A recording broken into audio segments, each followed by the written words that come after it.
I still remember the sound before anything else. Not the slap itself, the silence after. A vacuum so sharp it hurt my ears. My daughter's hand was still frozen in the air, hovering inches above the dessert table. A single pumpkin pie, untouched, steam curling up like it was alive. She hadn't even grabbed it yet. She was just pointing, curious, 5 years old and still believing food waited for permission. Then my wife's father moved. He didn't yell, he didn't warn, he didn't even look angry. He just slapped her. Not hard enough to leave a mark, hard enough to make a point. "Don't touch that," he said calmly, like correcting a dog. "That's for real grandchildren." The word real hung in the air like poison.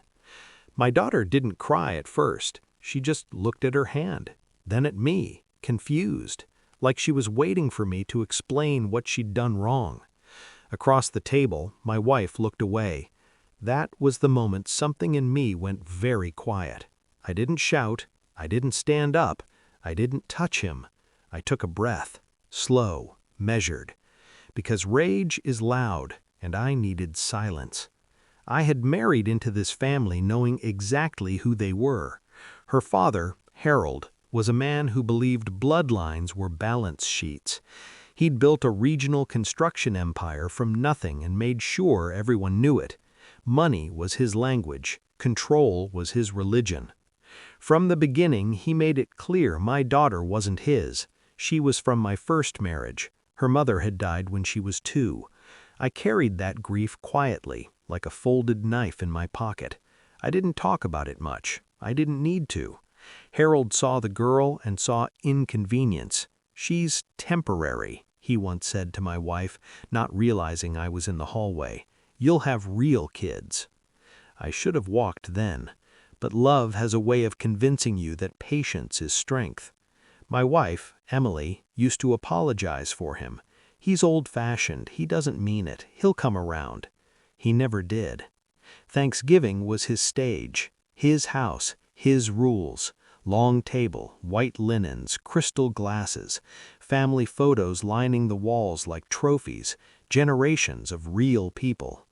I watched my daughter sit perfectly still all evening, hands folded in her lap, eyes tracking everyone else's movements before making her own. She'd learned early not to take up space. That was my fault. When the slap landed, my first instinct was violence. But violence is what men like Harold understand, and I wanted him to learn. So I stood, slowly, walked to my daughter, knelt. "Are you okay?" I asked quietly. She nodded, brave, too brave. I kissed her forehead. "Go wash your hands, sweetheart. We'll have dessert later." She hesitated, glanced at Harold, then ran from the room. No one spoke. I turned to Harold. He was smiling, the satisfied smile of a man who thinks he's put someone in their place. "You don't discipline my child," I said evenly. He waved a dismissive hand. "That child is not." I raised one finger, not aggressive, not shaking, just final. "We're leaving," I said. Emily looked at me then. Panic flickered across her face. "Please," she whispered, "don't make a scene." I studied her. The woman I loved, or thought I did. "You already chose," I said, and that hurt more than the slap. In the car, my daughter fell asleep clutching her jacket. I drove with one hand. The other was dialing a number I hadn't used in years. It rang once. "David?" a voice answered. Calm, professional. "I need a favor," I said. A pause. "Is this about Harold Bennett?" I smiled for the first time that night. "Yes," I said, "it is. Give me 20 minutes." Harold didn't hear the car pull up at first. He was too busy holding court, laughing loudly, retelling some story about his first million. He always told it like a war story, as if money was something he'd conquered.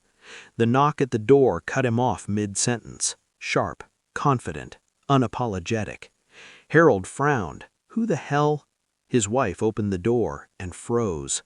A man in a tailored charcoal suit stood on the porch, mid-50s, clean-shaven, silver hair, the kind of presence that didn't need to announce itself. Behind him, a black sedan idled quietly. "Good evening," the man said. "Is Harold Bennett home?" Harold stepped forward, irritation already rising. "Who are you?" The man smiled, not warmly. "David Mercer," he said, "Federal Compliance Officer. We need to talk." The room went still. Harold laughed, a short, dismissive bark. "This is a joke." David's eyes slid past him, straight to me. I gave him a small nod. Harold followed his gaze. Our eyes met. For the first time, he looked uncertain. I had spent years preparing for a moment like this. Not this exact one, but betrayal has a pattern. After my first wife died, I learned the value of foresight, of documents, of contingencies. I'd built my own quiet empire in data security consulting. Nothing flashy, just contracts, governments, corporations that preferred their problems invisible.